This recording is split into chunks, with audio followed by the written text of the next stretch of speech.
How to see hidden text with white marker in photo. So if you want to see a hidden text with white marker, first open up your image. Once you open up your image, now you need to go with edit, which is on the bottom.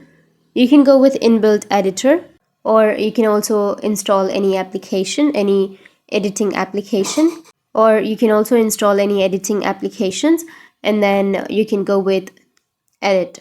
Now once you tap on edit, here you will have adjust option, right? Under adjust you will have your exposure, brightness, contrast and everything.